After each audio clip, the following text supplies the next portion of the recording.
While promoting the biggest film of his career, Christopher Nolan just said something that reignited one of the most heated debates in the entertainment industry. He told a major news outlet that people disdain AI. Not distrust, not question, disdain. Coming from a director who has spent his entire career fighting for practical, in-camera filmmaking over digital shortcuts, the comment landed like a direct challenge to every studio boardroom currently pouring billions into generative technology. Today, we are breaking down exactly what Nolan said, why it matters, and the surprising disagreement it exposed with his own leading man. Let's start with the comment itself, because the exact wording matters here. Speaking to AFP in Paris while promoting his new film The Odyssey, Nolan laid out what he sees as the strangest contradiction in the entire tech industry right now. The interesting thing with AI, he said, is I've never seen a technology that's been so successfully adopted by Wall Street and by investors and by tech companies that the public has so thoroughly rejected. He called it just sort of an odd thing. Then he pointed to something specific. Young people, he said, coined the term AI slop, and there's a sort of disdain for things AI. That phrase, AI slop, has become shorthand across the internet for the flood of low-effort, algorithmically generated content clogging social media feeds and search results. Nolan didn't invent the term. He's simply pointing out that an entire generation invented it themselves, unprompted, as a way to describe what they were seeing and rejecting in real time. He was careful to draw a distinction, though. AI itself, he said, would likely produce some useful imaging tools going forward. But I think the idea that it replaces human beings wholesale and human creativity, he added, to me, it's a nonsense. That's the actual core of his argument. Not that AI has zero use. That the specific claim coming out of the tech industry that generative AI can wholesale replace human creative labor doesn't hold up against what he's actually observing in the culture. He made a similar, more detailed version of this argument in a separate interview with The Telegraph published the same week. I've never seen a more rapid wholesale dismissal of a supposedly foundational jump in technology in my lifetime, he said. So much energy has been expended on bringing in AI, but if you look at that generation's reaction, they're utterly rejecting it. He even brought his own kids into it. Their judgment of AI slop has been immediate and harsh, he said. They see it for what it is very quickly, and it's much easier for them to identify it because it grew out of an online world they know really well.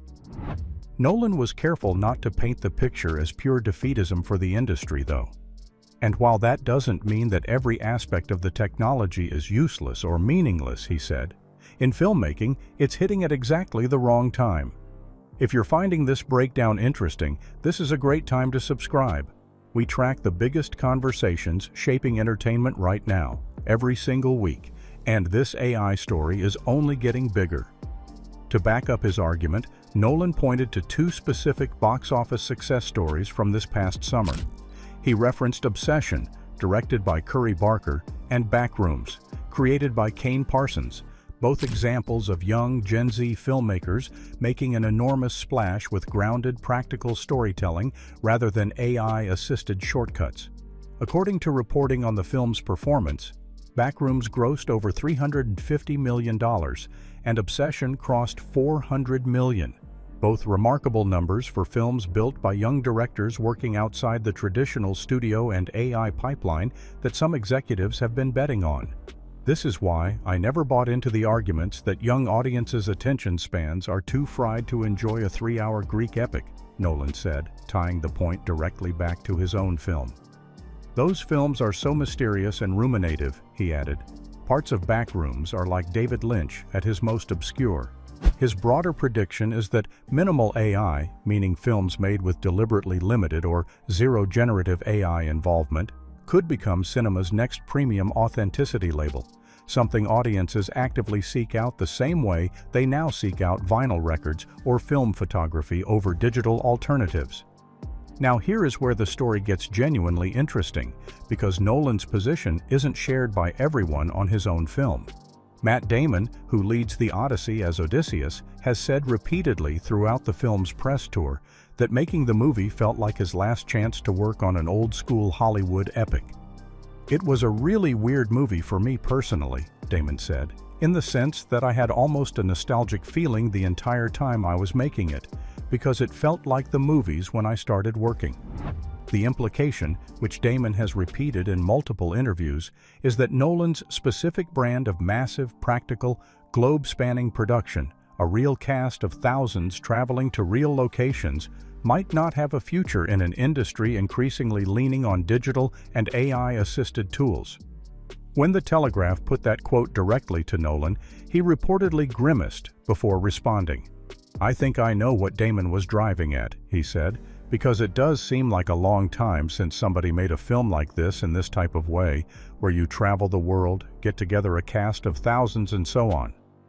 But then he pushed back, directly and firmly. "There's a defeatist aspect of viewing it that way that I don't agree with," he said. "I think cinema is vital and essential and continues to transform itself. We've got all these great new young voices in movies, making the medium their own and moving it forward. It's a genuinely interesting split."